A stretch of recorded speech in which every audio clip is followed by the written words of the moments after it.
Welcome to the Random Wrestling Review.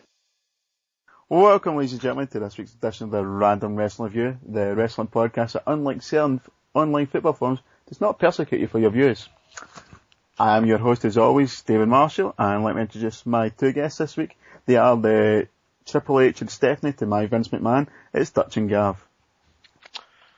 Are you coming in complimenting my tits here? Either that, or you just like to have a big wad of Dutch's spunk all over your face. That's okay, old man. We'll be taking over soon. That's true. Hardly guess, we're the only fucking ones that come on each week. Yeah. No social life. Oh, yo. We need Johnny and Kimball to come back, so we've got a Brad Maddox and a Vicky Guerrero. Aye. Claire could be Vicky Guerrero. Claire could be, aye. In that case, Johnny can be Teddy Long. who? Teddy Johnny. Long. Johnny. Johnny. Aye. You'd love that. So, what have we got this week? Got WrestleMania 15, all the latest shit that's been happening in the world of professional wrestling. We've got Gav's homework, he's been looking at Flair and Savage to WrestleMania 8.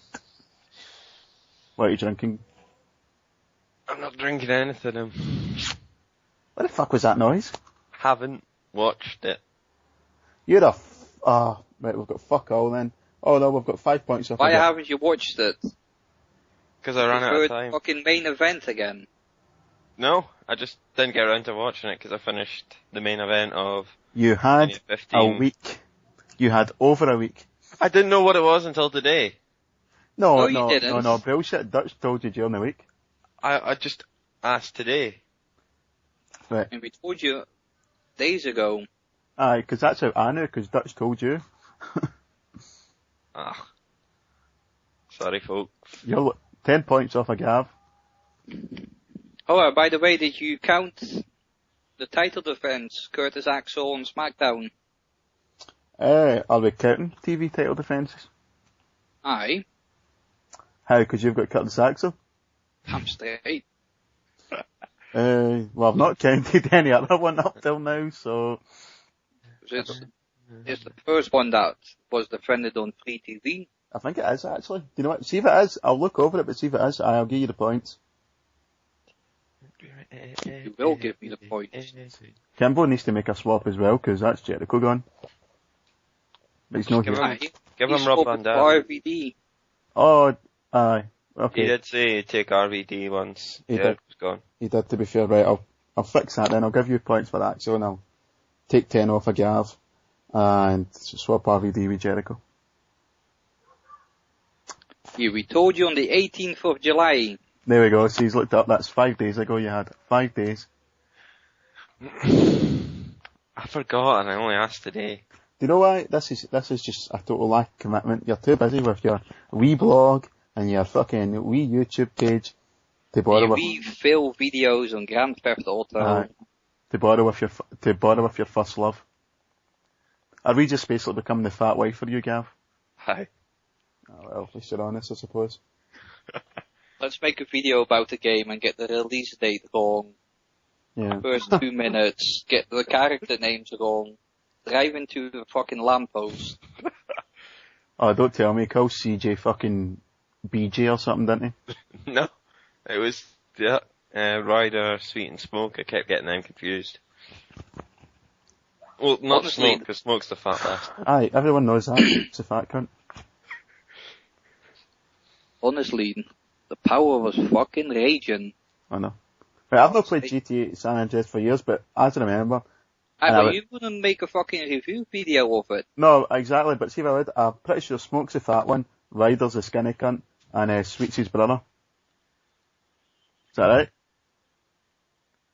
I'm still playing it, so I'm not gonna make that mistake. Exactly. I just downloaded it a few months ago, so... I got it for like £2 Playing sales. You playing PC like a fucking homo. That's just because it was cheap. It's still like £12 on Xbox. Cheap like you're not. Sorry. Oh, haha. Sorry. I've never met your mother, I'm sure she's a lovely woman. Nicer Must than be. me. Oh, true. Then again, you'd have come out of her, so... What's that, Dutch?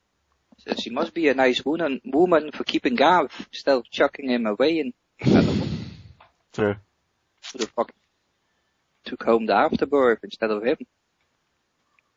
No, just kidding, Gabby. Still. We'll end the Gav billing for now, we'll get started. So back in the second for review of the week. It's time for Review of the Week on Random Wrestling Review. And welcome back, folks. It's time for our first segment, the usual review of the week. And so this past week's Monday Night Raw, I'm trying to think the biggest story coming out of this week. We had Daniel Bryan ending the show after going through a gauntlet match with the Real Americans and Ryback. Is it just me who thought it was unnecessary the way they done the ending with Ryback and Cena having to come out and save him? You can't have Bryan be too strong, huh? Exactly. I mean, why could they not just had Bryan win the match and then him standing tall? Aye, or Bryan just winning by DQ. Aye. Then after the match. Yeah, I mean, Bryan just winning, yeah. It's going to happen either way. Because he said to Cena, don't come out, I don't need your help. Oh look, he needs his help. That's what they were going for. Trying to make Cena look like a better, stronger man. You know, I even think just leaving Bryan fucked by Ryback would have been a better finish than what they ended up doing.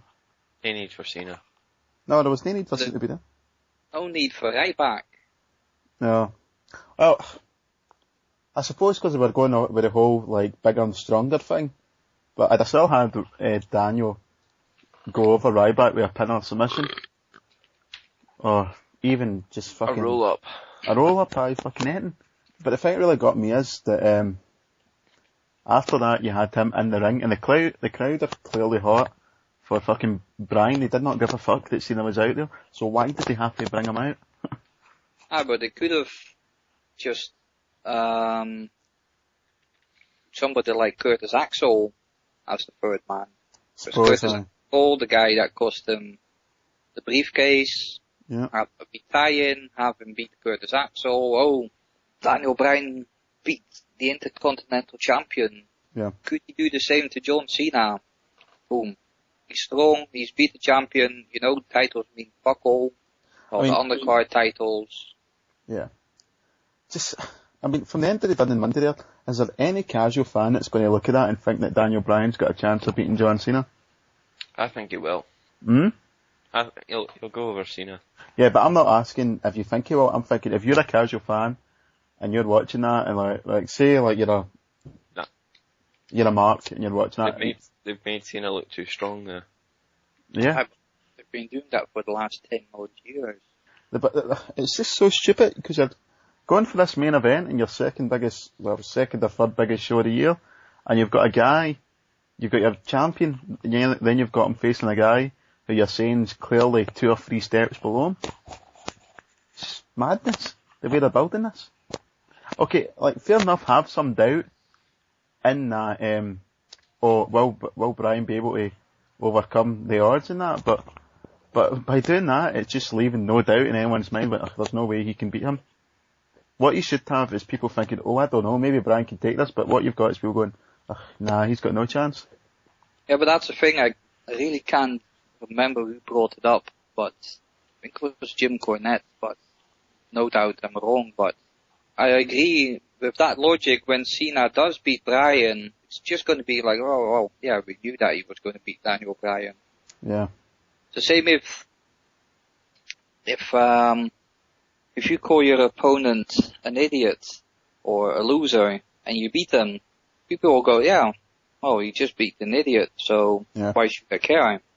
If you make out that he's a great person and you then beat him, it's like, oh, yeah, he did beat a good person.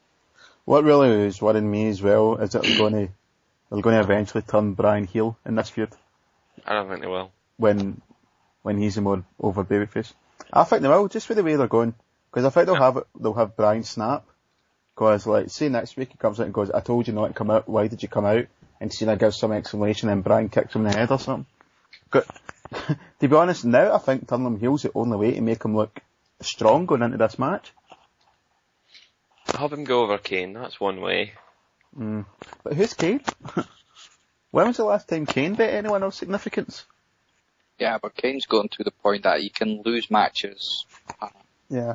Doesn't make any difference. Well, I'm not saying that Kane losing is going to damage his character, but I don't think you look at somebody beating Kane and going, oh, he's up next, he's going to get a title shot soon. Oh, but it's similar to Jericho, as bad as that is to say. When Ryback beat Jericho, it's not like, oh, well, let's take Ryback serious now. It's just the logic that they have now. Let's beat the person 100 times, but give them one big win. I mean, that's really my point. If Brian comes out next week and gets a clean one over Kane, I don't think it makes him look any stronger. No, but there are guys that he could beat that would help him look stronger, like have him beat Big Show. No, if he beat Ryback on Monday, that would have made him look strong. If he went through two guys who are bigger than him, then he beat the biggest guy currently on the roster, then that would have made him look the fucking real deal. But he didn't do that. Aye, but it's also what other people have said. There's no, what they're doing now is you've got face against face, heel against heel. So, they're not giving you any reason to cheer for one person or another. No. That kind of makes sense. Yeah, and it's not like the Attitude Era shades of grey, it's just fucking not caring about the people who are in the ring. Yeah, if you look at the Money in the Bank pay-per-view, you had the All-Star, it's all baby faces, so to speak. Yeah. It's like, well, okay, who do we cheer for? Oh, Rob Van Dam's got a brilliant reception, but then they'll go like, well, Christian didn't get a good reception compared to him, so blah, blah, blah. The thing is, see, after SummerSlam, I really don't know what they're going to do with Daniel Bryan if he loses that match. I really think this is just a match chucked together because of that Total Divas show.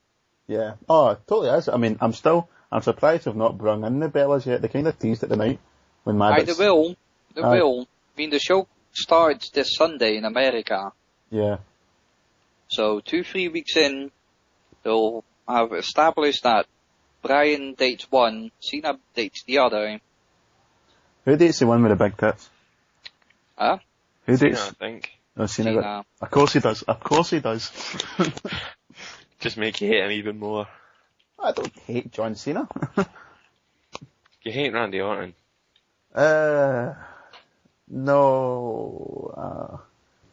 No, but you don't hate the person, it's just the character. I mean... Yeah, aye.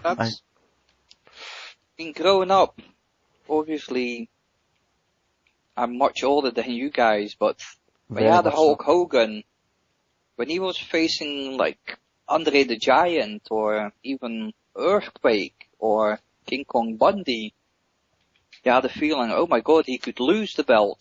Looking back, you knew that he'd never lose the belt, but he made it believable, like, oh, he could lose this belt. Whereas Cena just stands there and jokes around. Oh yeah. It's the same, a few weeks back with that Mark Henry promo. Oh, these people want to have sex with chocolate. Doesn't do Mark Henry any good and just makes you look like a fucking idiot. Yep. It's still not as worse as saying, when he said, oh, this is the worst in the time my mum cancelled my World of Warcraft account. You would fucking laugh at that. Fucking moron. Funny guy. Sorry. That's my main complaint about Cena. I mean, okay, he's a okay wrestler when he wants to be. Because he had brilliant matches against Punk. Had a good match against Umaga. He got a good match. Alright, it was a fucking gimmick to hell up, but he got a good match at the Great Khali. But it's just his character. Yeah. It's essentially been the same for the past 8 odd years. happy-go-lucky guy that doesn't care about being booed or... Yeah. Oh, the energy in this place. Shut up. Even during that brief time, like, during his first match with The Rock, when he brought back his rapper gimmick. Yeah. Even though it was for one time, it was such a breath of fresh air. I mean, like, he does have a fucking personality. Can't take it serious. I'll give him credit for his promos with The Rock, because you actually got the sense that he did actually care about this. It wasn't the usual, just out for a laugh, then the semi-serious, I'm going to kick you in the ass at the next pay-per-view. But yeah, I think that's a lot of people's complaints. Yeah. See, when we talked about Money in the Bank, I mentioned this before, but when you look at, they've gave the belt to Damien Sandow, they do not know how to push a guy properly anymore. Why should I care that Damien Sandow's the Money in the Bank briefcase holder? What has he done to deserve this? He's been... Yeah, but it's a Dolph Ziggler treatment. Yeah. Let's beat a person, and he's got the suitcase now. He could be the world champion. You never got over as a main guy? Aye, because for the year before you actually gave me this, you were fucking burying me in the fucking ground. Said, they should have, if they gave it to a person like Dean Ambrose. Yeah. You'd have the mystique. You'd have the belief that, maybe this guy, he actually deserves this case. Yeah. They're finished. Over strong, you've got the Shield, they could interfere as well in... The Shield are finished. Yeah, but all because Seth Rollins doesn't know how to shake hands and act professional in the gym. But is the guy not allowed to have a bit of banter? Huh? Is he not allowed to have a bit of banter, or was it someone else? Like in the gym, is he not tough? No, define not acting professional. Huh? Not train hard enough. Fair enough, same with that Cassius Ohno, if you have to believe the stories. Triple H doesn't believe he's working hard enough in the gym, so they've stopped his push on NXT. Which, yeah, on the one hand, it's petty, but on the other hand, you're bringing out the product, so I can understand the one people that are motivated, but, yeah. Wonderful world of wrestling. I know. What else happened? One of the Bellas got a nipple, which was nice. But was that Cena's one? No. The one with the small tits. I'm just going to flirt them now with Cena's one and Brian's one. Small tits, big tits. What are they actually called again? Is it Nikki and Brie?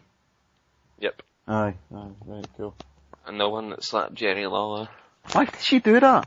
What was the purpose in that? Making a name for herself, is what she claimed. There was a part of me that actually that thought they never told the king about that, because he seemed genuinely shocked after it happened.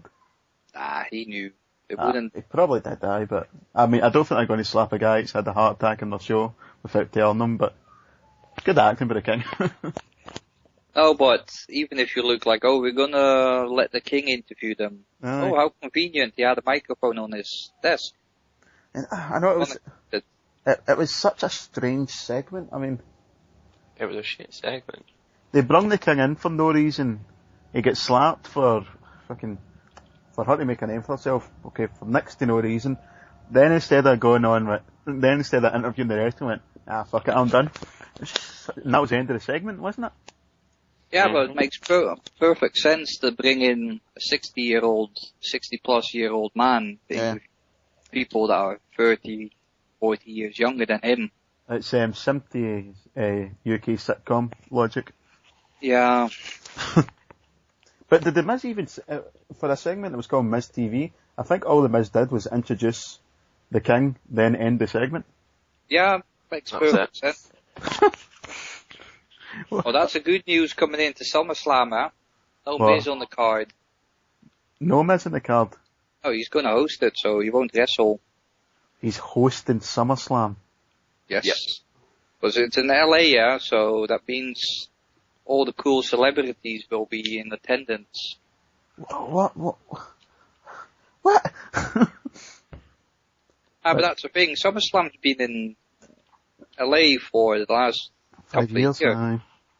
I think it's booked there for the next 2 years as well. Yeah, so they tried to make that the West Coast event. Like, Hollywood, we've got... That misses me. thing I've mentioned before, Vince is ashamed to be a wrestling company. Oh, yeah. Aye. Even if you look at, what's that, Beyond the Mat. Oh, It says, my ultimate dream... Huh? Oh, it's all about making movies. Yeah, exactly. Even the segment they done with when they fired Vicky Guerrero, he kept going on about being in the entertainment business. Yeah, but that's the thing, that's why you can't get behind something. Yeah. By the way, I thought Vince was looking really old this week. Just on a side note. He is getting old. Ah, no, the guy is old, but... 67 or...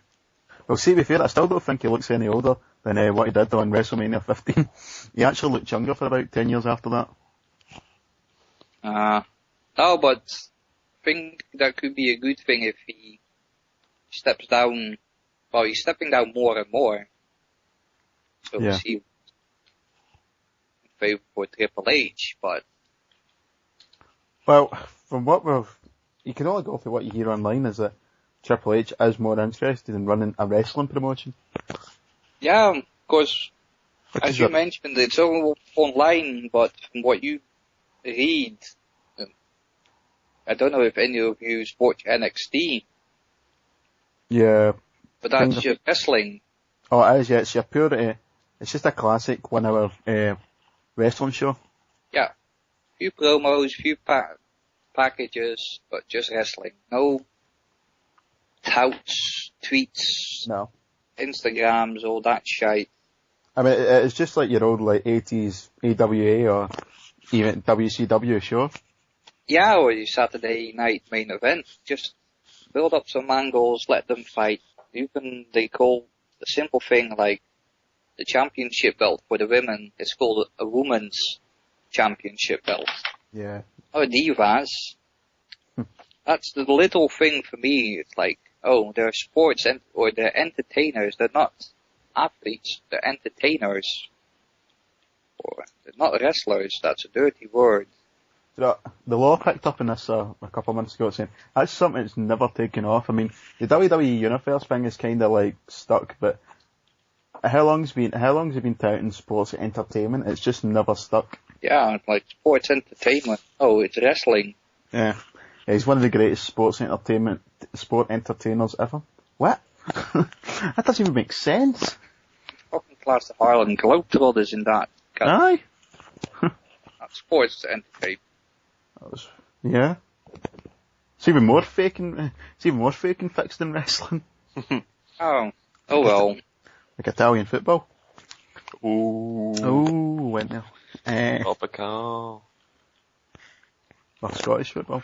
Gav. Yep. Yeah, Gavin. That ex-WWE wrestler that TNA signed. Trent Barrett. Oh, what's his name in TNA? I'm not even gonna try and pronounce it. Yes, you are. It's like Marsculio or something. What? Marsculio. What? Don't you start like bloody chance. Eh? What? Alright, I never got a chance to say this in the last bloody one, but see anyone that chants Sexual Chocolate to Mark Henry, Albert to Tensai, Goldberg to Ryback, or chants what, you are a fucking moron and you're part of the reason why wrestling is not as good as it once was. Husky Harris to Bray Wyatt. Husky Harris. Oh, that's the one that really boiled my piss. Yeah, but that's the same kind of people That'll moan that they've never got any good new ideas. Yeah, or that's the same people that will walk into a cinema and then shout that, "Oh, you used to be somebody else in a different movie. Aye. We're not gonna call Screw you, Seth Rogen." Yeah. That cunt used to be in Coronation Street. What's he doing in Hollyoaks? Yeah, you're not Jake LaMotta, but the Nero, you're fucking Don Vito. I was just people trying to be funny. There's trying to be funny, and then there's just being out and out dick. I mean, Mark Henry as a heel was one of the best things in wrestling before he's fucking turned face again for some reason. But why the hell would you chant sexual chocolate arm? What's the point of that? Going, oh, look at me, I watched wrestling in the 90s. I agree. I just don't understand. I pointed that out as well. You're not funny. It's not cool. Yeah. The only time I've ever found something like that slightly humorous was when Thingy from TNA, the guy who was in America's Most Wanted, who isn't James Storm. Yeah. Fuck, what was his name? Braden Walker that's what I'm getting at. But what was his TNA name? James Harris. Something Harris anyway. When he went back to TNA after being in the WWE, and they were singing Knock Knock Who's Here, Brandon Walker. Braden Walker. But whatever, But even then, he was a guy that was one of your TNA originals, and you're chatting at him. It's just fucking stupid. It's just stupid. And saying that, I might be tempted to shout Scotty Goldman at Colt Cabana next month in Edinburgh. Oh, Wildcat Chris Harris, that's his name. Chris Harris, that was it, aye. Would you join me in a Scotty Goldman chant? Who, me? Yes. I want to be associated with you. Pod's more than enough. I don't want to see you in real life. Ooh. Ooh. Well, fuck. Oh. Well, fuck you. That's just mean. That's like the meanness that we only direct towards Gav. Oh, I wouldn't chant that. I mean, just depends on the crowd. Yeah. I don't want to be like the two losers in 1,500 people. Scotty Goldman. And he just during a moment of silence, and then he'll just point us out. They can't. Aha, you cunt. Super Dragon. Oh, yeah. Super Dragon. Ow. It's Sure to give Sabu the you fucked up chance. Oh, that yeah. will be a given. That's not till October though, so. No, wait, he is in Edinburgh, isn't he? Aye. I'm thinking of Rhino, he's going to the ICW show in October. Aye. You fucked up. Other news, Ric Flair got a warrant for his arrest issued this week. Another one. Yep. He's not paying alimony. Something tells me that he's not going to be in a position to pay any alimony. But to be fair, he did mention that. He was in the hospital for his leg. Mm. Fucking son died. So I can kind of understand if you've got something else. Yeah. On your head, but yeah. The American fucking divorce laws are mental. I don't know if you ever saw that Celebrity Wife soap he was on with Roddy Piper. Aye. Just sad.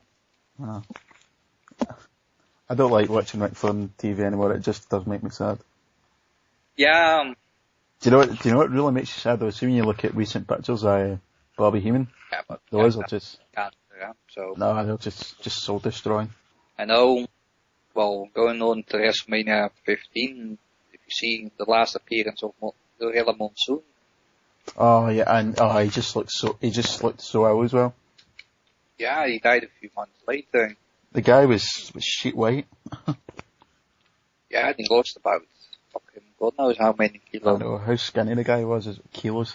How skinny the guy was. It was amazing. I think, yeah, it's never good to see idols like that.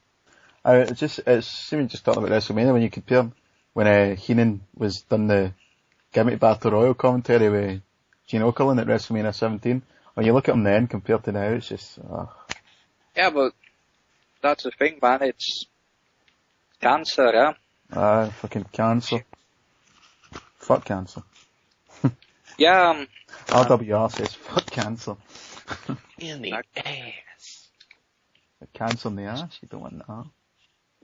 It's also just the fact that it affects the one thing that he's most famous for. Yeah, he's throat. I know, it's his voice. Not saying that any other form of cancer would be better, but I know, it's cruel irony. him cutting promos and things like that, and that's one thing he can't do anymore. Yeah. At least he's still alive. Yeah, I mean, he's battled through it anyway. And he's still here. And I'm sure he will be just as quick and as sharp as he was as well. Yeah, I mean, they might be able to do some surgery or something like that. He's only 68. He's a year older than Vince McMahon. Yeah. Chris Sabin is the new TNA World Champion. He did something that I'd like to call... Sorry? He did something that I'd like to call a Cena match. Well, get beaten about for 15 minutes, and then win. Who was it about? Billy Ray? Aye. Yep. Okay. But it's just setting up for a Hogan-Billy Ray match, without the title being on the line. I do not want to see Hogan wrestle another match in 2013. But they don't care what we think. No, true. I mean, surely even the most adherent of Hulkamaniac doesn't want to see... I just can't understand it. But we used to say that TNA will still be around. True. In 3 months' time. Someone said they couldn't even afford to pay $280 worth of licenses. I said that, Gav. It's okay though, Gav, because their UK tour's going to save them when Brutus Magnus was about selling out everywhere. Only if he wears his suit, though. Oh, only if he wears his suit, though. Fucking idiot. It's a pretty cool suit. And the sunglasses. Go on. Fucking sunglasses look like they're being purchased at the fucking garage. I mean, why? Unless you're fucking Stevie Wonder or Ray Charles, you shouldn't wear sunglasses inside. Yeah, true. Just makes you look like a fucking idiot.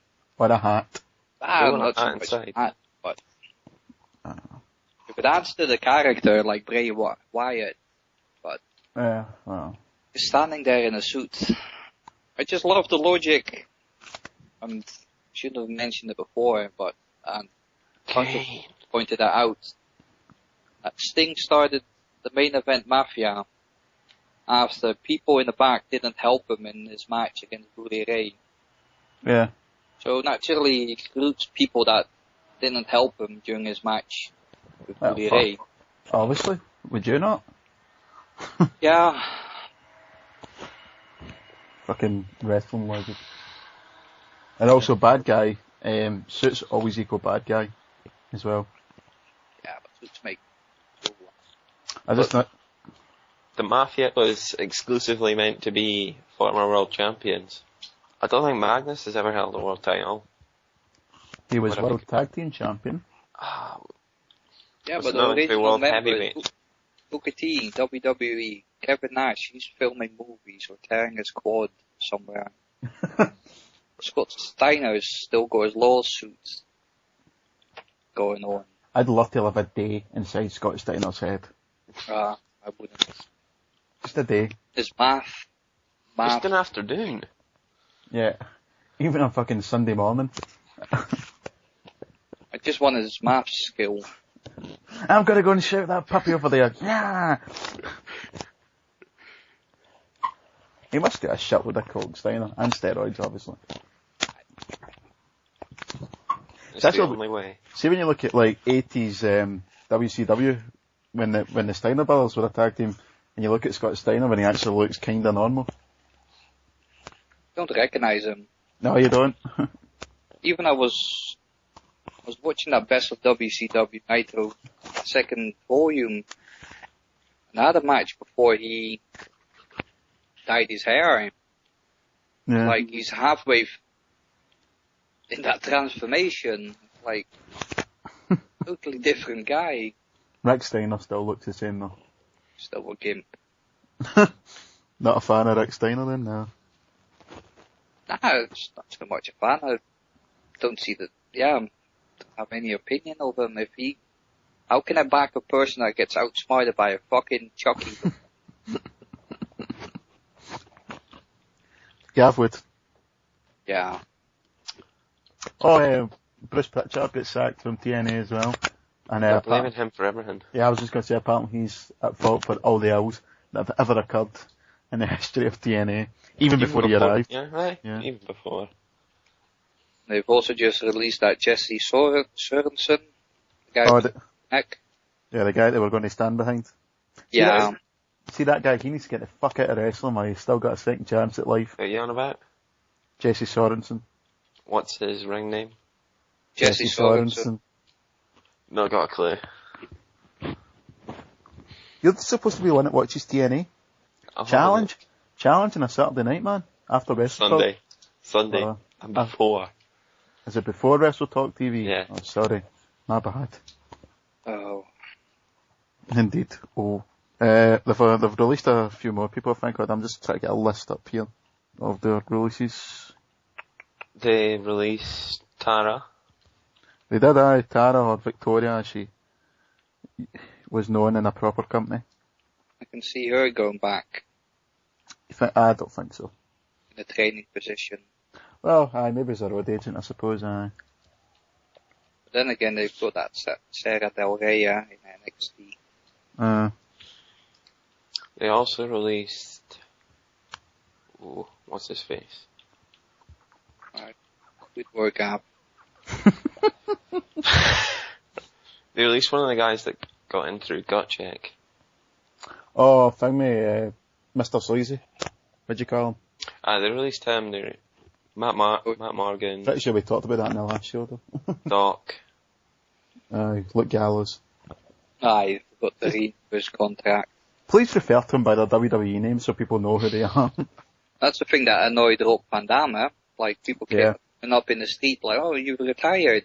Oh, fucking watch me on birthdays. Spike TV. I mean, it's like you saying, oh, Brutus Magnus is well known in the UK. Aye, for being Oblivion off of Gladiators. Aye. Still probably better known than Samoa Joe. I don't think he was called Oblivion. He was. Was it? I thought it was called Spartus or something, because he had like a mad, gladiator gimmick, obviously. Ignore me. Continue. We got anything else to add, or can we wrap this bit up? I think that's it. Right, okay, we need theme of the week. What was the Undertaker one you posted earlier, Dutch? Aye, the Ministry, Is that the one with Shane McMahon doing the laughing over it and Undertaker doing the voiceover before it? No, before, just the voiceover, no laughing. Oh, I was once got the voiceover, aye, because that was scary as fuck when I was watching that as it happened. Right, fuck it, right, okay. Right, we'll be back in a minute with our main feature of the night, which is WrestleMania 15. Before that, enjoy the theme of the week, which is Undertaker's first ministry tune, and we'll be back in a second.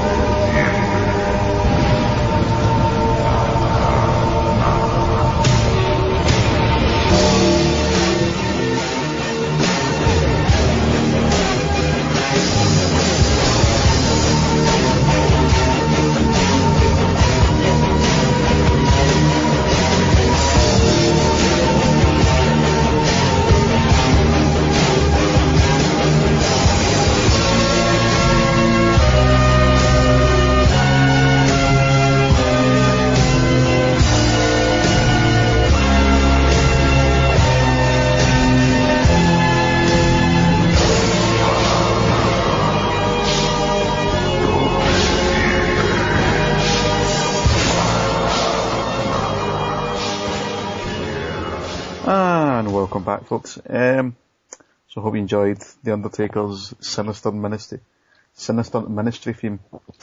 We had to listen to it for like an hour and a half.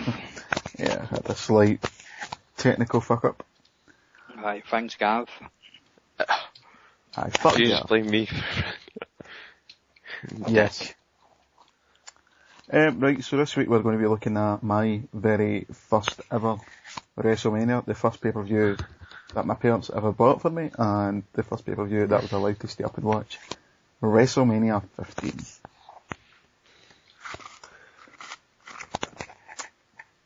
You don't sound excited as I do.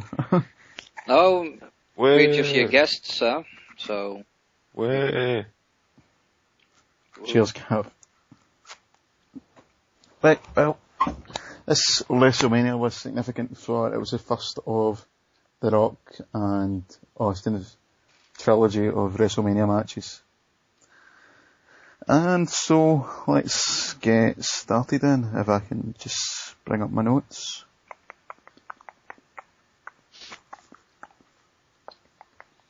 Right, there we go. Right, so, This came from the First Union Centre in Philadelphia on the 28th of March 1999. Just thought it was pretty early in the year for WrestleMania compared to now.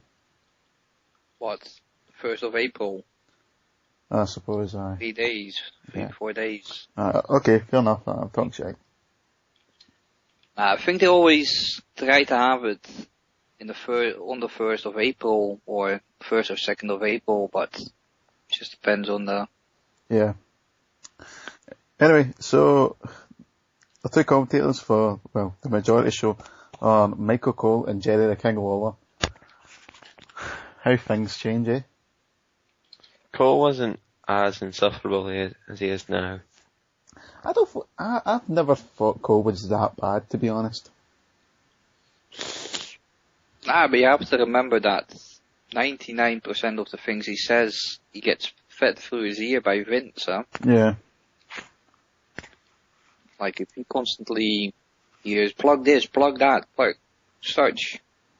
Because he was good, like, on the Raws, like that, when Mankind won his first title. Yeah. I don't know if it's just because of nostalgia, because, like, I've always had Michael Cole as a commentator. If it be, like, even when I first started Raw, I think Michael Cole might have been the commentator during, I think it might have been during JR's off time, but I don't know. But, like, even when SmackDown started, I've always just been used to Michael Cole, so I've never had the hatred that most of the internet seem to have for him. It's not a hatred, but it's just blandness for me. Don't get me wrong, I mean, he's not on the same, like, scale as, like, JR or Gordon Soley or fucking Tony Schiavone, but, Schiavone. Whatever. Oh, fucking Jeff Jarrett, Joe Henning. Jarrett. Yes, I know. But yeah, Michael Cole.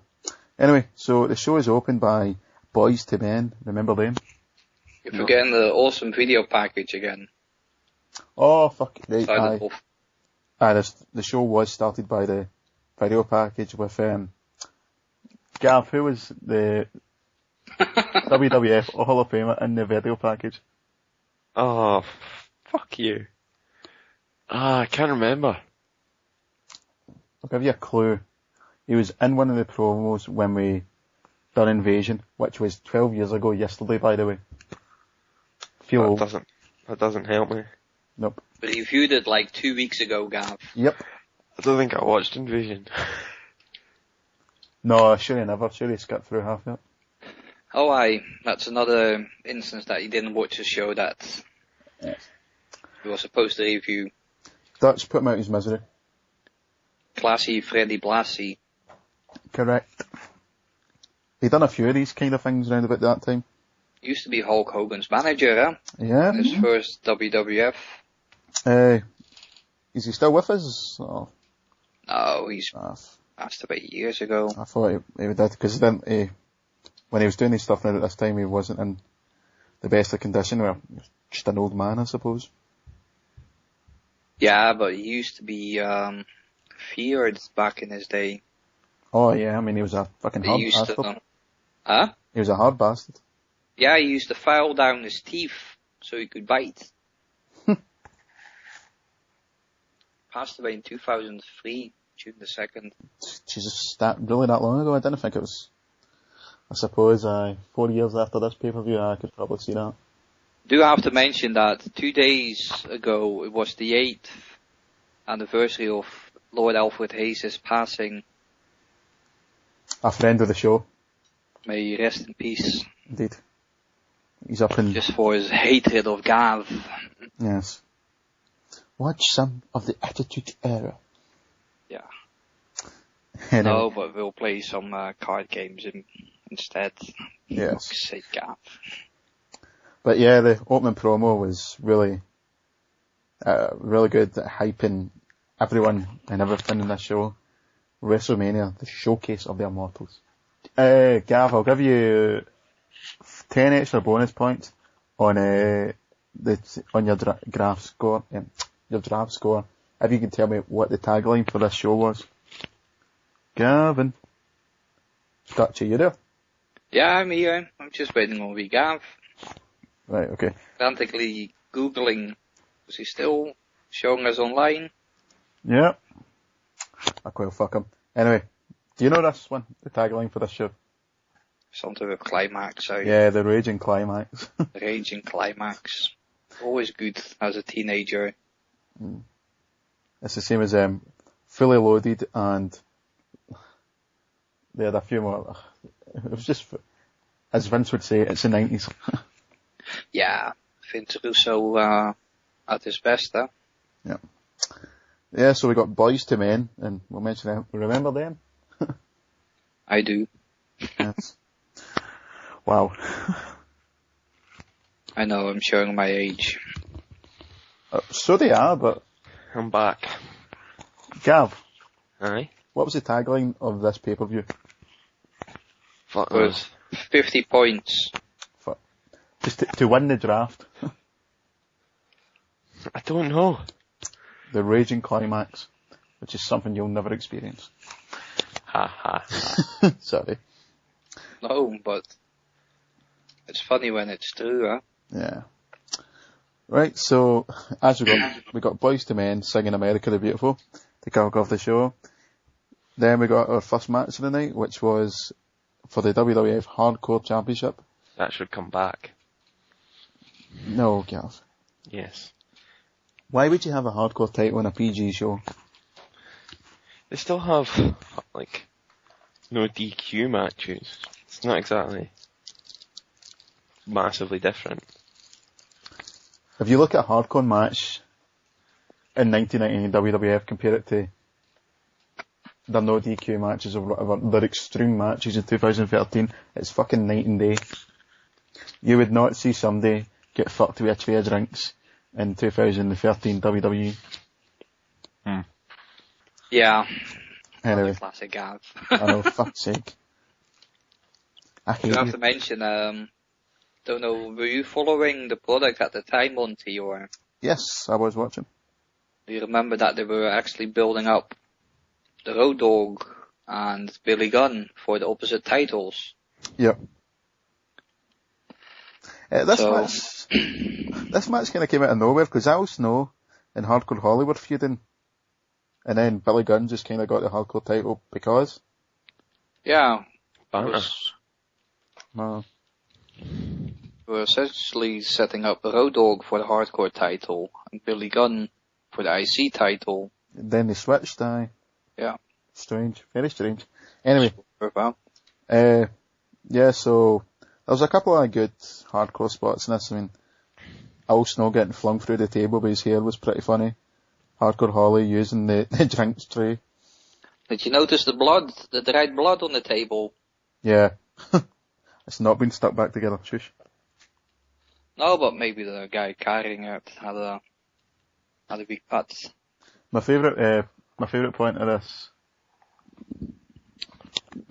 this match was when Al Snow got the hockey stick and the crowd went fuck this match and just started chanting "Let's go Flyers" for nearly the rest of the match.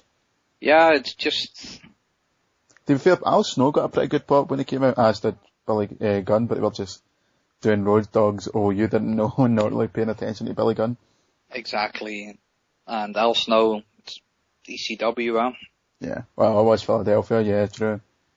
Just the amount of, like, head jokes you got when Al Snow came out this time as well. I actually forgot about that. Al Snow's giving Bob Holly head. I was like, is he? Yeah, I think Mick Foley came with that, head. Yeah. Al Snow came with Socko. Right, so, this match. The ending. So, basically, Al Snow and Holly are battling in the ring. Oh, wait, hold on now. Aye. Sorry. Billy Gunn and Al Snow are battling in the ring. Billy Gunn hits a famous on Al Snow, but Holly attacks Gunn with the chair. He covers Snow, and he gets a free count, and Hardcore Holly wins the Hardcore title. And this was the first ever time it was defended at WrestleMania. Yeah, we'd have the much better one. The next year. Yeah, the Hardcore Battle Royal for WrestleMania 2000. I'm back again. Right, so our next match. Yeah, we were just waiting on Gav's input for the match. Yeah, what did you think of this match, Gav? Well, I was expecting a bit more by Hardcore Attitude Era standards, but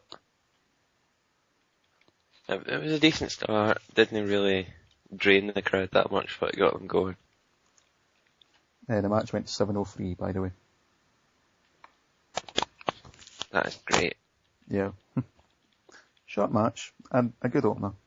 Well, a solid opener, I'd say. Dutch. Yeah, as you said, okay, opener. But I don't want to jump ahead, but just, I'll keep it towards the end, but it was okay match. Nothing special.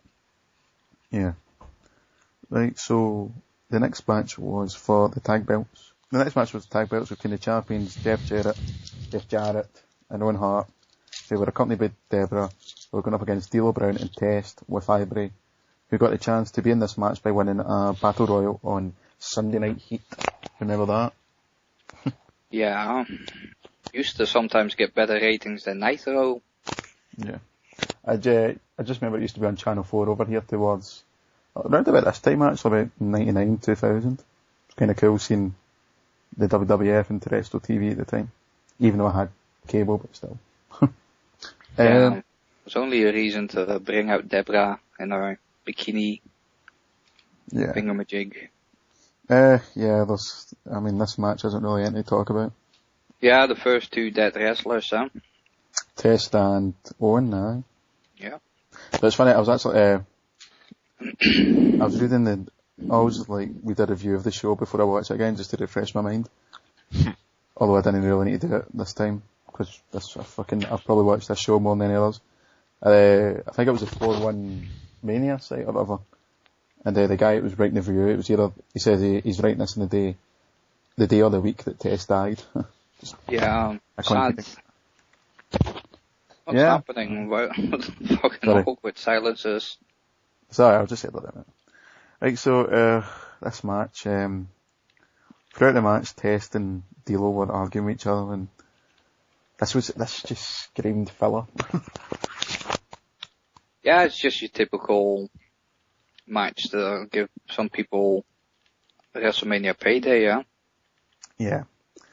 Surrounding this match, PMS, who was Jackie and Terry Runnels. Terry Runnels, run down to argue with Ivory. Tess comes over to try and break it up. D'Lo gets distracted by this, and Owen and Jarrett get the win with a jackknife roll up and a missile drop kick. 3 minutes and 58 this match went. Waste of time. Yeah. Filler. Speaking of waste of time, we then got a hype package for the Brawl for All match. Or as it should be also known as, Bart Gunn's punishment for knocking out Steve Williams. Yeah. That was JBL's creation, huh? The Brawl for All. Was it his idea, huh? Do you know what's actually funny is at the start of this match, Cole goes through the names of all the guys that he's either beaten or knocked out, and King actually says, I wouldn't mention that Dr. Death thing around JR. Yeah. Cole just totally fucking no-sells it and moves on. We had some famous faces at ringside for the Mean Street Posse. Name of there. I think he's talking about the boxers. Yeah. Yes. Uh-huh. So we had, You don't even know who the Mean Street Posse are, besides. Exactly. Give you an A for effort. Yeah, definitely. Yes. Let's mention a random name and make myself look more knowledgeable than I actually am. You know, I was a massive fan of the Mean Street Posse. Oh, they were brilliant. They were shite, but they were brilliant. Pete Gas, loyal. Yeah. No, I was more of a Rodney fan. I was going to say that. Of course, your idol is Rodney King. Let's just brush over that. Yeah, so we had the last televised... King Billy. Shut up, Gav. We had the last televised appearance of the great Gorilla Monsoon, as he was a judge for this match. Quite a shame to see him in that stage. Yeah. But yeah. You remember, he's still being, kinda tributed by the WWE right now. With the gorilla position. Not that, but there's a wrestler that shares his name, kind of. Yes, I know who you mean. Gav? I don't. No. He plays an Italian guy. Santino. Yes. What's his last name? Morella. Correct. Good boy. That's The Canadian. named after Gorilla Monsoon. Yep. Where is You Santino? must remember, He's Where is injured. Santino? I think he's injured. I think he's also starting up his own MMA school. Yeah, because he is actually a really talented, Greco-Roman wrestler. This one's for Monty. You remember Gorilla Monsoon's son? No. He used to be a referee. Maybe that's before your time then. I can't say I remember that now. Oh no, sorry, he passed away in 1994. Funnily enough, I don't remember that, no. Oh, even 1994, 1995. Yeah, the referee named Joey Marella. That was Gorilla Monsoon's son. I know the name, Joey Morella. He refereed the main event at SummerSlam 92. Bulldog Bret versus Hart. Bret. Aye. Anyway, the Brawl for All. Right, yeah, so this was between Bret, the Hammer Gun. Gun.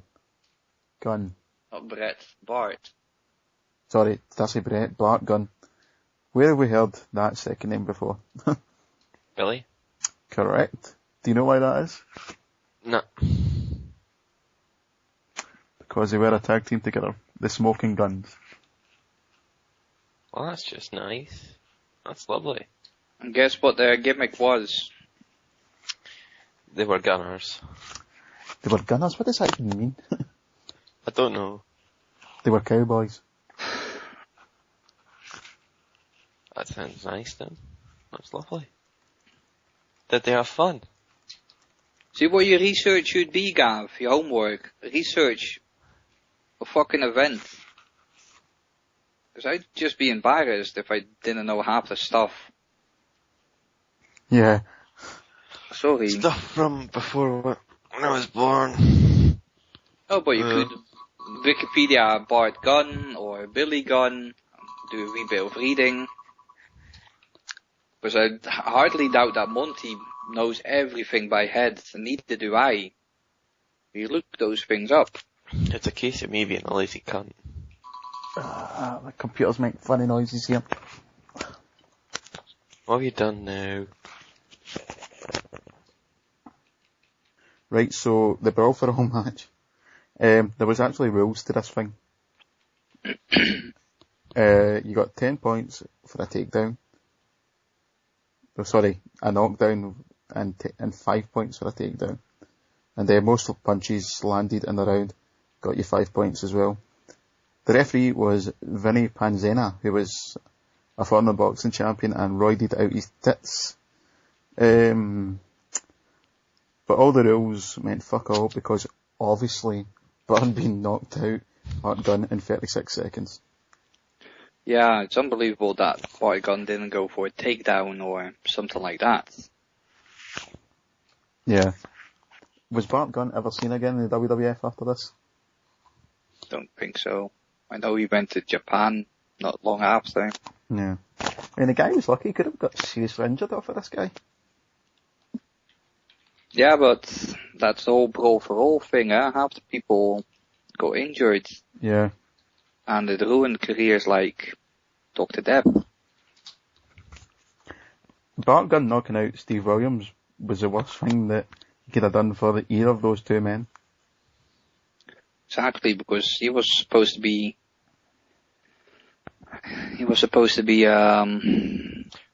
doing a program with Stone Cold. Who was Bart Gunn? No, Dr. Depp. Yeah. I suppose if you're Bart Gunn, you could argue that he was never going to get anything anyway, so he got one good WrestleMania paycheck. Yeah.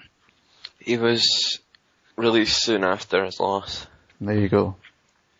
After the match, the San Diego Chicken ran out and was quickly knocked out by Vinny Panzena. Right, just to fill some more time. Yep. We then got Kevin Kelly. Remember him? Yeah, works for ROH now, huh? He does, Talking about Mankind fulfilling his dream of competing in the WrestleMania main event. Although he won't be competing, he'll be going for the referee. There you go. Yeah, he must like to be packaged with Mankind and Big Show brawling backstage. Oh yeah, right. Big Show was waiting on Austin to show up. Yeah, that was kind of cool though, the way they done that, like, and Austin just walks by, not giving a fuck. Yeah, making the Big Show look like an idiot 6 weeks in to his WWF debut. Yeah, and they were going to push this guy out the moon as well. Anyway. What they should have done is have Big Show wander over and not Big Show, Stone Cold wander over and stunner him. Shut up, Gav. You're a fucking idiot. So the next match was Big Show against Mankind for the honour of refereeing the main event. And again, well, a nothing match. Mankind gets a shit beaten out of him for half the match, including with chairs.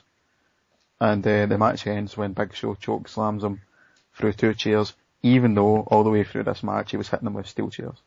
Exactly. Mankind hits a low blow, nothing. Yeah. His shots outside, nothing. Gets a choke slam between 2 chairs. He didn't even fucking hit the chairs. Just fucking grazed shoulders. DQ. Although my favourite part of this match was when Mankind did the mandible claw in, and then Big Show just fucking flattened him. Aye, the big Van Vader spot. Aye, that's awesome. Right, so after the match, Vince comes out. Sorry. Oh, but things like that, like if that's what I like, it's logic. I mean, if somebody's put, like Dolph Ziggler, if he puts on the sleeper, or even just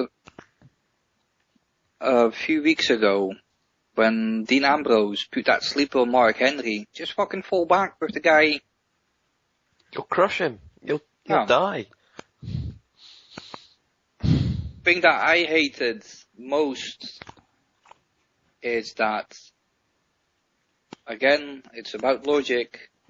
Mankind falls from the fucking hell of a cell and walks away. He gets chokeslammed between 2 chairs and stretchered off. Yeah. Fuck off. Yeah, so anyway. Go on. After the match, Vince comes out and gets right in Big Show's face. And Big Show goes... Screw up, you're a dick. Big Show goes to chokeslam McMahon, but thinks better of it. Then Vince goes, "I'm Vince McMahon, damn it, you got that," and slaps Big Show. So Big Show puts his hand in McMahon's head, then punches him or headbutts him and knocks out McMahon. Punches. Yeah. And that's the second knockout of the night. Yep. Oh, Cole didn't mention that of King winning. Then after, we get Vince backstage with Patterson and Biscoe, and he says, "Get me a mobile phone, get me a mobile or I'll sell your phone, and phone the police. I want that son of a bitch in jail."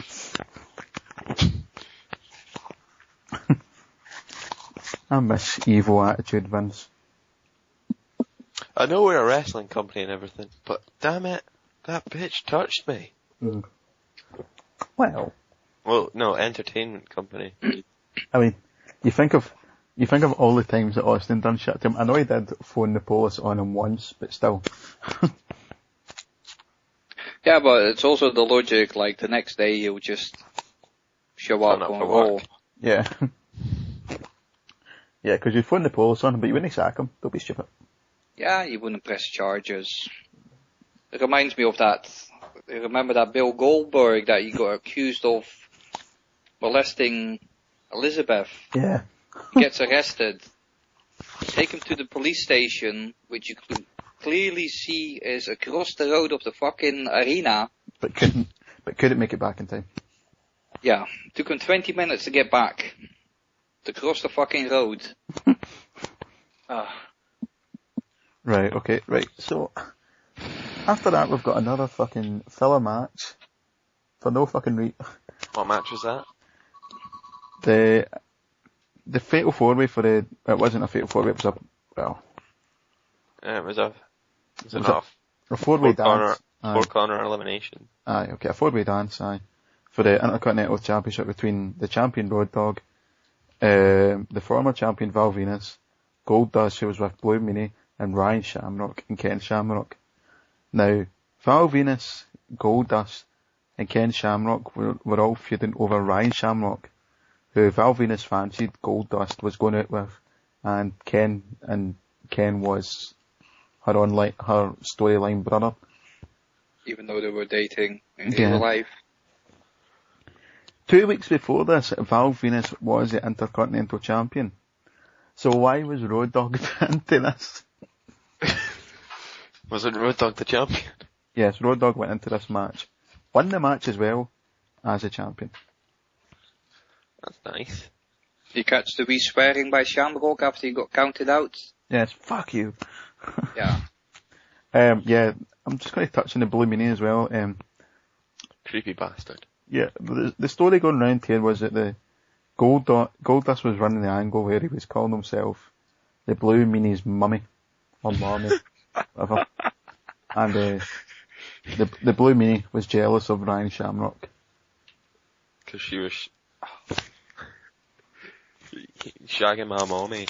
I mean, that's the thing, when people like talk about the Attitude Era through rose-tinted specs, you need to remember there's a lot of shit like this. I want to shag my mommy. Who happens to be a guy. You must give credit to that guy. He had a porn star as a girlfriend for ages. Yeah. So. What? Who's the porn star? Do your research, Gav, and then you'll know. I liked the Blue Meanie when he was in ECW and he actually got in shape. Yeah, then he got knocked out by JBL, huh? Yeah. Mind that. Yes. JBL was just being his arsehole's health at that time. I think then he got brought back for a rerun to beat JBL so he wouldn't sue the WWE. Yeah. Right, anyway, this match. Venus and Shamrock are eliminated when the two of them are battling outside the ring and they're both counted out. Before Shamrock leaves, he hits a couple of belly-to-belly suplexes on Goldust and Road Dogg. The match ends when Goldust goes into the ropes and Ryan Shamrock, by mistake or fucking deliberate, who cares, grabs Goldust's ankle. Goldust turns around to shout at Shamrock and Road Dogg rolls him up and gets the free count. They catch the wee Pat Patterson joke in the beginning.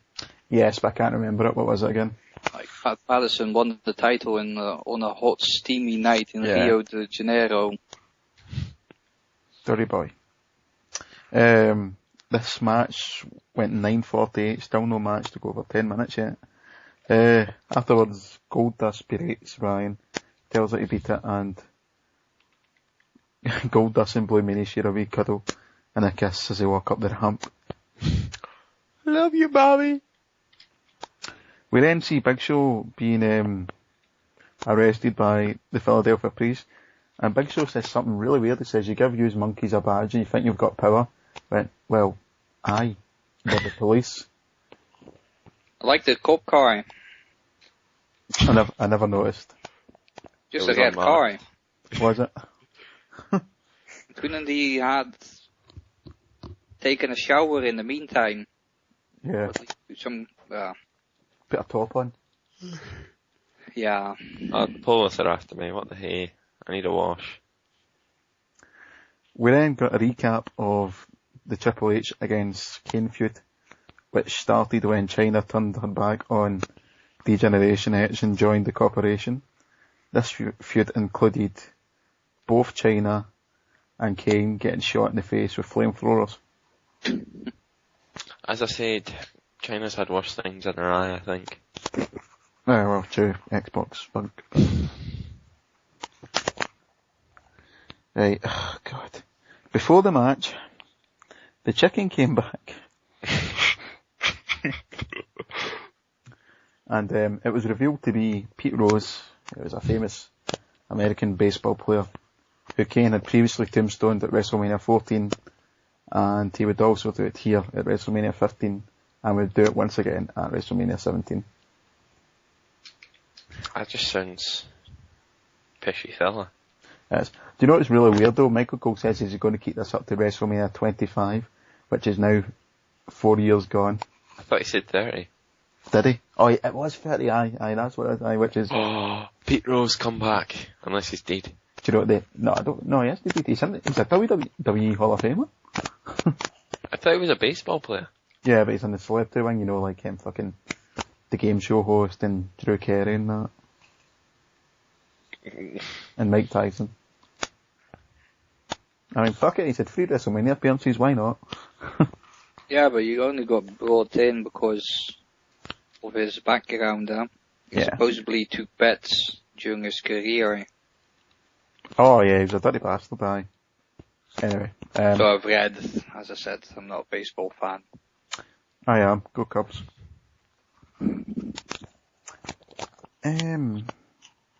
So this match, again, nothing to comment on.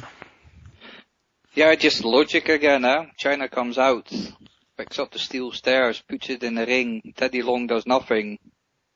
Wait, was Teddy Long the referee? Yes. And, yeah, the steel stairs get used, nothing happens. China gets on the apron, it's a chair shot from the outside, boom, another DQ. Yeah.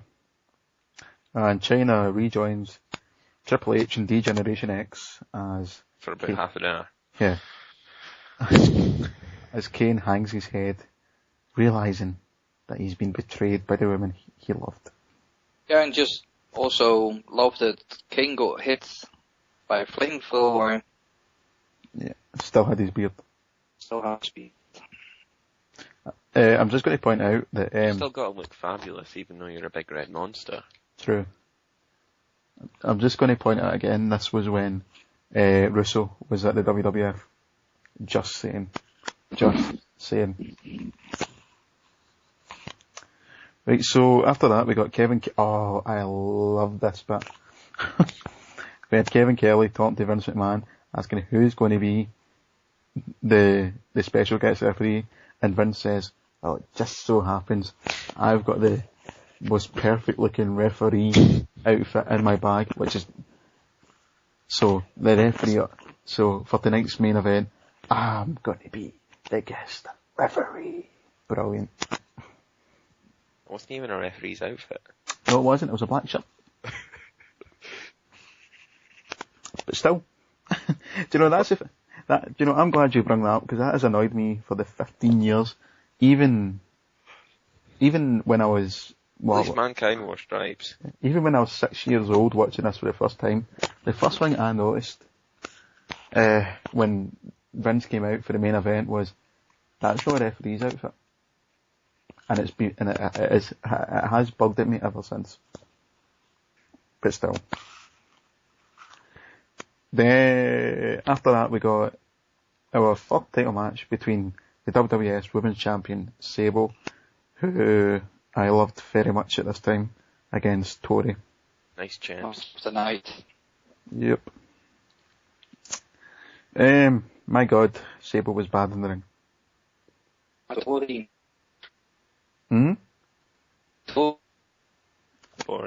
Tori. The best thing about Tori was her spandex see-through outfit. It was pretty fantastic. Yeah. This was the first time we got our Diva Stalker gimmick, which we would continue throughout the years in Dutch's away, I believe. You still there, Gav? Aye. Alright, he'll come back on when he comes on. Alright, so, what did you think of Sable? She was fucking hot, but by Christ. You would ride it till it fell off. Aye. But by Christ, she couldn't wrestle. No. What did you make of Nicole Bass? After a few pints, maybe. Yes, right, so the ending to this match was when the referee was laid out. Nicole Bass, who was previously in ECW, comes into the ring and gives Tori a gorilla press and tells Sable to finish her. Sable delivers the Sable Bomb and wins the match at 4 minutes 25. Fucking awful. Just Jane Gonzalez outfit. Oh my God, so it was. Out the patch of hair. Yeah. But, yeah. You can't slag me for not noticing that since you didn't. I'm not slagging you for it. Good. Right, well, after that we got an interview with Kevin Kelly and the whole of DX talking about how Chyna's came home, they're all big one happy family. And Xbox says something stupid about the match coming up. Xbox. You said Xbox. I said X-Pac, or Pac, whatever. I never said Xbox. I never. Right, anyway. So we get a preview package of Shane, who is the European champion, going up against X-Pac. Wasn't Michaels in DX? Was Michaels in DX before that or after? Shawn Michaels created D-Generation X. So, why wasn't he in it? I don't know who's... Because I know he's commissioner at that Fucking time. Wikipedia, Gav. Right. So, HBK was not a member of DX at this time, he was kind of just doing his own thing. Kicked out of the DX. He was kicked out of DX, yes. The night after WrestleMania 14. Well, kicked out, injured beyond repair at that point, but yeah. Either or.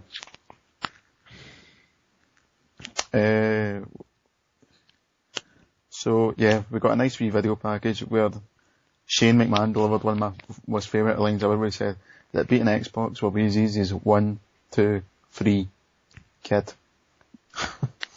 Oh, you dog. Oh no, you didn't. Of course, he's going around calling X-Pac X-Punk. Comes out wearing a fucked up DX shirt. That's the best thing about Shane now, all his shirts, yeah. and he's dancing. The Shane I shuffle. liked Xbox Altered DX theme. I thought it was quite cool. Yeah. X-Pac. Yep, so X-Pac comes out and he's attacked by Patterson and Briscoe, who he brushes aside. Very well. Yeah, he brushes aside rather easily. Then the match starts and this is basically Shane just getting wailed on for most of the match. They get a wee bit of intervention from the Main Street Posse, representing Greenwich Main Streets, and Test. But then Chyna and Triple H come out when X-Pac was in the ascendancy for some reason, and just to chill, just to enjoy the battle. But route the main streets. Yeah. But then in a shocking Russo event, Chyna and Triple H turn on X-Pac and attack him and allow Shane to get the victory. And Chyna, after leaving the corporation half an hour ago, rejoins them. And Triple H also does as well, which would start his main event push. Yeah, so essentially Kane turned Yeah, so basically, through all that, what we got was Triple H turning heel and Kane turning face. Yeah, because Kane came out after the match. Yeah, after the match, Kane came out and tried to chase away the corporation. And DX members. came out as well. Yes. The New Age Outlaws. Yeah. Oh yeah, that was good, yeah. Michael Cole's talking about, is this the end for D-Generation X? and Road Dogg goes, no Cole, it's the end for that jack-off Hunter vs. Helmsley. Road Dogg seemed really pissed off about this. Good actor. I mean, I suppose you would be, but yeah, it's the fact he says jack off twice. That's right, you heard me. I said jack off. Do you know what's the best thing about this? So, I had the home video version of this pay-per-view, and it does like the after match events. I think I've mentioned this before, but like they interview the New Age Outlaws and ask about how do you feel about getting turned on by Triple H and that. And they clearly don't give a fuck about that, because they're both steaming or high or whatever else, and all they want to do is slag The Rock. So then it gets to The Rock's interview, and he's obviously heard this, so he's doing like shooting on him, and I think it's Kevin Kelly, he's trying to ask him questions about his match with Austin, but like, Austin does his, Rock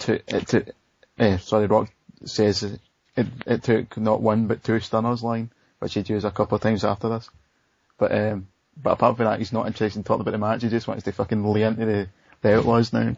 He says fucking Billy Gunn's been here for about 10 years, he said 20 different gimmicks, and he thinks he's hot shit now because he's got one gimmick that's stuck. Just a wee funny side note. Right, anyway, so the next match was possibly, not in fact I'd say it was the worst, most pointless Hell in a Cell match ever. Undertaker. So bad it was so bad it didn't even get included on the Hell in a Cell box set. There was no reason for this match to be a Hell in a Cell. Only reason they did it was so they could do that little thing at the end. Yeah, well, fuck it. Undertaker wins in under 10 minutes with a tombstone.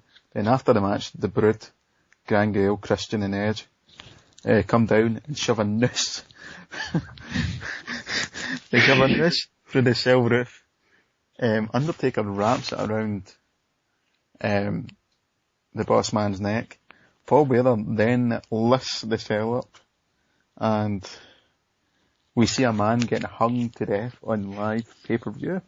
For $14.95, that's good value. £15 to see a man get... Well, before you've seen this damn hanging on YouTube for fuck all. I need to watch but don't forget that the Undertaker casually turns the big boss man around so he faces the camera. He spins him. He spins him in mid-air. Mate, I know you're dying and everything, but can you face the camera? Whose fucking idea was... Well, we know whose idea it was. Best part was that oh my god, King, we just saw a man get hanged. But fuck okay, this. guys, let's see what happens in WrestleMania weekend. Yeah. Fuck that, let's go to highlights of the WrestleMania Rage Party now. Screw it. Yeah. Just saw a guy get killed on live TV.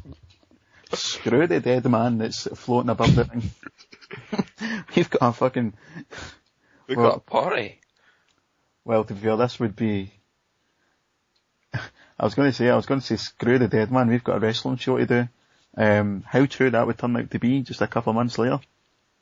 Yeah. That's another dead wrestler, he died in... Boss man, so he did, 2004. I'm just scrolling through the rest of them, my notes to see if there's anyone else that's dead. Everyone's still alive in an Intercontinental match, I think. Aye, the big boss man. He had a good year, 99 now. Killing Pepper. Pepper was hilarious. That led up to the Kennel Hell match. Stealing the Big Show's dad's coffin. What a guy. Good guy. Right, so before we got the highlights of the WrestleMania Rage Party, and then sorry to interrupt. That's what I don't know, but how many weeks after he got hung and killed on live TV did he come back to Raw? I can't remember. Just the fact that he came back just amazed me. Yeah. I mean, this is worse than fucking... Vera in the concrete. Yeah. Remember that? Yes, where the Dudleys and Heyman. Yeah. Oh, he didn't get killed, he just got gravely injured. Okay. Yes. He'll be on SmackDown this Friday. It's the fact that half his body was cased in cement for half the match. That would kill you in itself, because you wouldn't be able to breathe. Exactly. Oh, that's another dead guy, yeah? Paul Bearer. Of course, aye. Christ. Aye, always the high points of these podcasts. Counting dead wrestlers. This has got 4 for this one. Okay. Is that a new personal best? Oh, God, no. That's quite low. So then we got a big fuck you to Michael Cole, as not only is he not allowed to commentate in the main event, he has to introduce the man that's going to do it instead. JR comes out to call the main event. Michael Cole does the saddest walk back. You would be fucking gutted as well. Because I imagine he wasn't told this until the day of the show, like Michael, because I imagine he'd have been thinking, JR's coming back, am I going to get to call this show or not? So imagine Vince takes him and goes, right, Michael, we're going to let you call the show tonight. He goes, yes, apart from the main event. Aww. But didn't a similar thing happen with Joey Styles? No, Joey Styles was told he was not allowed to. Yeah, but that's what I mean, sorry. Like, he was commentating on other events, and then, we're gonna put somebody else on WrestleMania. And Backlash. That's the thing I dislike about Cole. I mean, Ross. Yeah, I mean, it was a bit of a dickhead move from JR, to be honest. Even that, but just look at the amount of times that he's been humiliated and fired. Yeah. Well, Bell's palsy, we'll just fire him. He still comes back. You go where the money is, I suppose. I mean, what was his option? So, I mean, he would not go into ECW and WCW wouldn't have taken him. But there's always something. Could always have applied for. Remember though, he had the most important executive job in the company at the time, as well. Yeah, but I think John we had Macy's this discussion a few weeks back. Like, does pride count less than money? Yeah, well. If your boss would do all these things to you, like fire you and then bring you back, and fire you again and then just humiliate you. I don't know. I think, to be fair to JR, he looks at it as... Money. Well, aye, that too, but he looks at it that Vince is quite happy to humiliate himself, so... Nah. I don't know. Anyway, so the main event of this pay-per-view was for the WWF Championship between the champion The Rock and Stone Cold Steve Austin. A very underrated match between these two. Nah. I'd say anyway. I don't think it gets enough credit it deserves. The first time after his boob job, no shirt for The Rock. Yeah, The Rock. Getting rid of those man-titties. But anyway, before the match started, McMahon walks out with no music, I believe. Is that right? I think so, yeah. Aye. And then HBK's music hit. The commissioner, Shawn Michaels, comes out and tells Vince McMahon that he needs to read that WWF rulebook sometime, because he does not have the power to appoint an official for the main event. That's correct. The guy that owns the whole company, who's the chairman of the board, does not have the power to appoint a referee for a match. The only person... the commissioner does, who had to buy his own ticket. Yeah, exactly. The person that has the power for this event is the commissioner, Shawn Michaels, who had to buy... Do you think that was true? Because it seems a really weird line to put in. I can't imagine. He had to buy his own ticket, yet still gets a wristband that allows him backstage entrance. Yeah. Backstage access and his own personal entrance. Overrule the boss of a company. Yeah. I don't know why, that was just such an unbelievable line. I don't know why he came out with that. Because it's just bullshit. He was probably high as a kite doing this anyway, so. Yeah, so. Shawn Michaels informs that the only person that can appoint a referee for the main event of WrestleMania, and I believe it's just for the main event of WrestleMania, no other match, Vince can do what he wants. Anyway, the only person that can appoint him a referee for this match is the Heartbreak Kid. And he does say it like that. Queer. So, instead of Vince McMahon, we get Mike Chioda. For a while. They know how to treat us, don't they? Yeah. I like Mike Chioda. Good guy. Do you know what really pissed me off, though? It was a no disqualification match, and Mike Chioda was still doing the 5 count when, like, Rock had Austin in the corner or anything. Yeah, but that always happens. Yeah, It's just stupid. It annoys me as well, but you could say it's a referee's instinct, though. Yeah. Just happens. I mean, they always do like their 10 counts during like no DQ matches and like submission matches or whatever as well. Yeah, it's just as you mentioned, it's just the rules go all over the place. Same nowadays, they'll fight outside, no counting. The referee will just stand and lean over the rope, like, hey guys, at least come back in the ring, guys. Come on, guys. Come on, guys. I'm lonely. Come back, I'm lonely. I believe we got 4 referees during this match. We got Mike Chioda, Errol Hebner. Did we get Tim White at any point? I think so, yeah. The chubby one.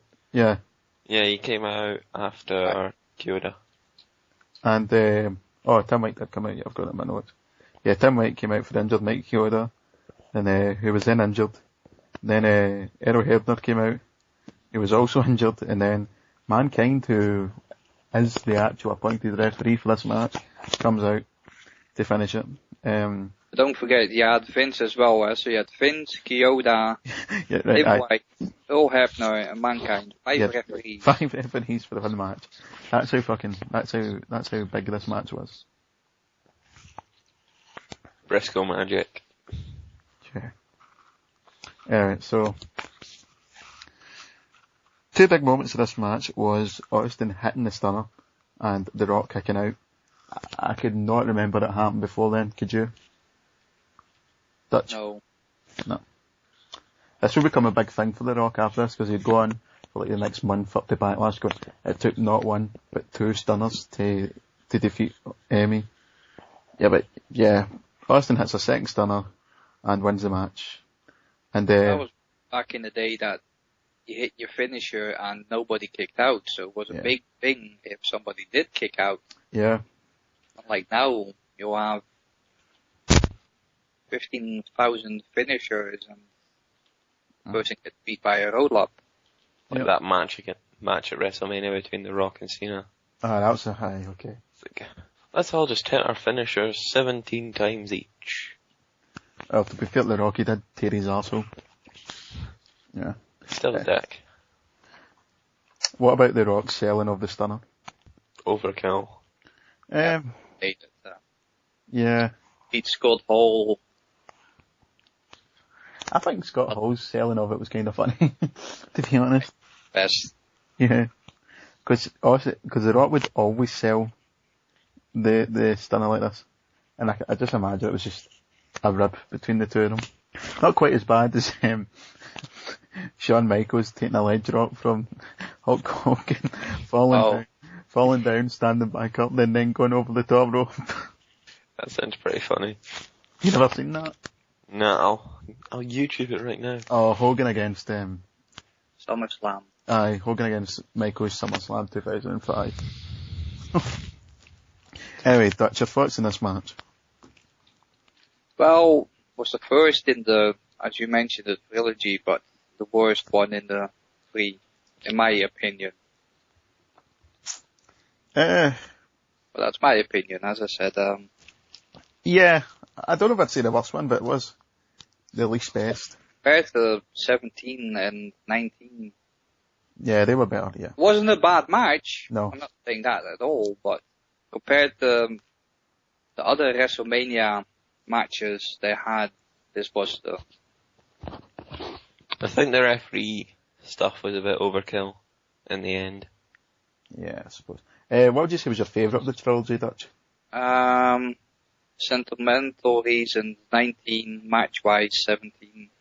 Yeah, I'd go for 17 every day of the week. Sentimental, 19, just because it was Austin's last match for now. Yeah. And just the end of it. Like, after the match, their little moment. Hogan's leg drop looks shite. Fuck it was shite. It's a leg drop. Gav, what did you make of this match? I thought it was alright. But for the build, I didn't think it really met the build. Did you mention the bit where Vince came out again and started laying into The Rock? Not The Rock, Austin. Yeah, where Vince came back out and started laying into Austin. Yeah, and that's when Mankind came out. Mankind came out and laid out Vince. Well, after the match... But The Rock turned around and stared at him. Why didn't he just nail him as well? No, it's Mankind. After the match, Stone Cold has a wee celebration. He kids on he's going to give Vince the belt and stunners him, then gives him the beard bath, then drinks a couple of beers with Errol Hebner, who looks like a fucking kid on Christmas. My thoughts on this. Yeah, I like this match. Not probably the least best of the trilogy, but still a good match. Right, so that was WrestleMania 15. Guys, your overall thoughts and score for this one? 7. Why? Decent enough pay-per-view, but there was quite a bit of filler. But the matches that were good were really good. But not many of the matches finished, with clean finishes. It was always, this guy turned up and beat him up with this, or... I don't think any of them did, really. So I'm gonna change it to a 5. I think the finishes were all a bit overkill. Apart from maybe Undertaker and Bossman. You might be able to argue Austin and Rock, but I don't think... Oh. I'd say the referee stuff kind of made the finish a bit overkill. Dutch. Yeah, I'd give it a 5 out of 10 just for the main event. Mm-hmm. And the comedy value, the Undertaker match. Just typical Attitude Era, that's what I was going to say. It didn't feel, okay, we're spoiled now with the big outdoor stadium shows, but... It didn't feel like a WrestleMania, Exactly, it just felt like a Raw. The crowd was a bit shite. Not even that, but the only thing that set it apart from any other pay-per-view was just that big WrestleMania sign. That's it. You know, that's a good point. See a Philadelphia crowd, they were pretty shit. Yeah, but... Aye, because the Philadelphia crowd we had on Raw last week were great. Well, they were alright, aye. They were good enough. Yeah, well, they're better than what you usually get, I'll give them that. For purely nostalgic reasons, I'm going to give this one a 6. I mean, apart from Rock versus Austin, it was kind of like a long, not very good version of Raw as well. But I did really enjoy the main event. It was awesome. Yeah, that was the only redeeming thing of the pay-per-view, in my opinion. Yeah, I agree. I mean, if it wasn't there, I think this would be scoring a bit of 3. Right, so that was WrestleMania 15. I am open to suggestions for next week's show, gentlemen. Apart from SummerSlam 2010. I wasn't actually going to suggest that. Fire it, Will. I gave up. Any time period in mind? Anything you want. But you're bounded by fucking YouTube. Yeah, that's the only thing. Let me see if the event... What about... Let me see the match card. I wouldn't mind a WCW event. Well, I was thinking... But that's my... thoughts. Because WrestleMania was held in March 99. Correct. To do the WCW Equivalent? March 99. Yes, I like that. That will be uncensored 1999. What's the card like? I like that idea. Card. That time, Goldberg, Sting, Jarrett? No, because he was on WrestleMania, obviously. Uncensored, it's on Daily Motion now, it's in 4 parts. Billy Kidman against Mikey Whipwreck, Stevie Ray versus Vincent, Kevin Nash against Rey Mysterio Jr., Jerry Flynn against Ernest Miller, and Sonny Uno in a handicap match. Hack versus Bam Bam Bigelow and Raven in a triple threat. Chris Benoit against Dean Malenko. Perry Saturn against Chris Jericho. Booker T against Scott Steiner. Ric Flair against Hogan. Yeah, fuck it, that sounds awful. Let's go for that. Barbed wire cage match. Yep, let's go for that then. Uncensored 99 next week. How long is it? 2 hours? No, WWE. About 3.5 hours, I'd say WCW pay-per-views went for. Fuck. That's a lot. Why, you don't have any school, you just have your homework. Exactly. Are we doing your homework this week, or is it just not worth it? I watched the 1-2-3 Kid against Owen Hart. But that was just a throwaway. Watch the macho. Yeah. Fuck it, Spend less time playing Pokemon, and more time watching wrestling. Okay. Alright. We'll skip your homework this week because it's getting kind of late anyway. We should start wrapping things up.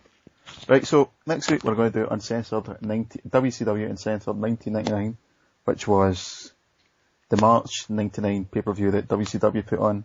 2 weeks before WrestleMania 15. 2 weeks before WrestleMania 15, so you'll get to see what the state of wrestling was in March 99. And just looking at that card, it's fucking shit. Yep. So yeah, we'll do that next week. Gav's homework will be back. Hopefully Johnny and Campbell will make an appearance. You guys want to do any shout-outs? Sports Lab UK on WordPress, as always. That's all I've got. Dutch? Nah, I miss Kimbo. And Dave and Claire. Yeah, we need another Dundee domestic. Yes. The whole McInnes family. Yes. Don't mention real names, twat. Fuck's sake, Mr. Brown. Right, so my turn. Thanks to Callan for doing the theme tune. You can catch him on Twitter at Callan Alive or get his stuff on iTunes at Still Alive. Remember, get his stuff and not the shitey metal. This band's going to end up suiting me one day if I keep on saying this. Thanks to Becky for doing the voiceovers. Thanks to the guy in Portugal for your continual support. Thanks to Let me see if you viewed the last video. Fuck him, I'm sure he did. Thanks to, by the way, if you're listening, get in touch.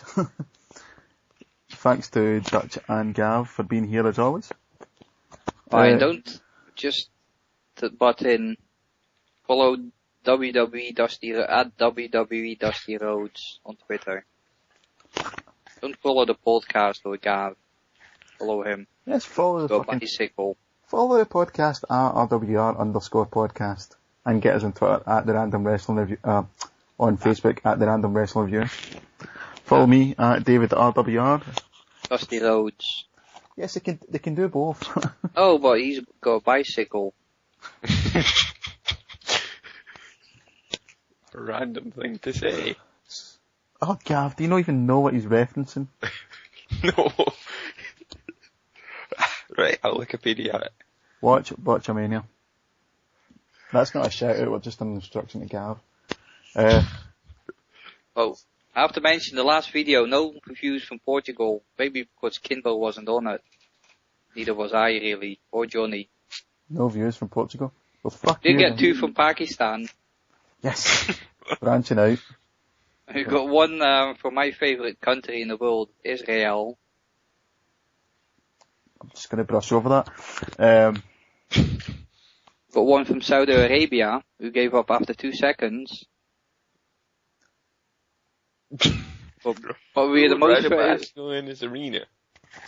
The first 2 seconds on me talking, so he must have just heard my voice and went, fuck that.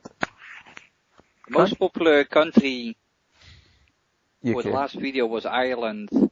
Yes! 2 views for 23 minutes. Excellent. Oh dear. It's just ironic, Israel and Germany are both head to head. This whole bit's getting cut. Follow us. What? Subscribe to us, follow and share on the YouTubes and the Podomatic. Thanks again for your continued support. Join us again next week. And Gav, anything incoherent you want to say to end this? Night, people. It's 12:30. It's 25 to 1. Yeah, and Monty is a dick for messing up the recording software. I'm tired, but I've got a blog to write. Bye bye. Any parting words apart from that? Empire's a cunt. I'm going to leave that in. Leader Linwood won. Leader Linwood won. Catch us next week. Free Nelson Mandela.